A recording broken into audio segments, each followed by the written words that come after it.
来讲一个民生新闻，大部分的人买新车时，拢会先打乌纸。不过立委发现讲，国内针对汽车乌纸的透光度检测是用目睭看的，被批评讲伤过笼统，因为是有真侪车主要求稳密性，整栋的玻璃用30%的乌纸，车身用20%。若国际标准呢？考虑到行车安全，车头前这个透光度爱70%以上，比咱台湾关真济。交通部承认讲，规范确实差国际有一大截，3个月内会修正。当牵一台新车，就要先搭隔离纸，那吹冷气较舒适，车内嘛较袂规个看现现。现在在上的是30度左右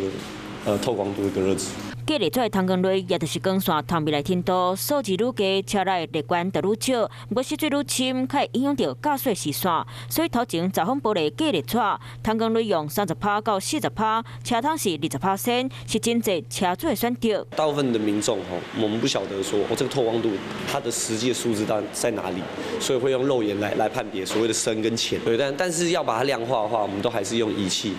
来检测，会是一个比较标准的评断。不过因为台湾即马对隔离纸无相关法规，客人车嘛禁止用无通光的款式，真侪检测的方式也是用目睭来看，就叫立委批评伤过笼统。要减少台湾的这个交通事故的死亡率跟这个受伤的人数，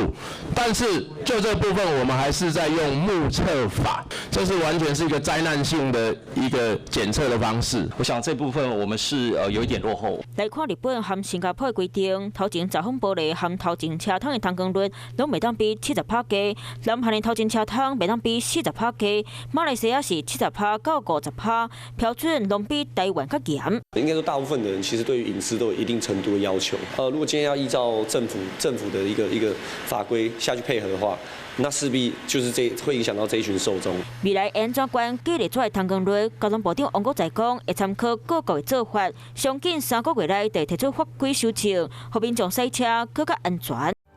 我是吴一璇，想要收看最新第一手的讯息，赶快加入华视新闻 YouTube 频道，按赞，开启小铃铛，最专业的主播群说新闻给你听。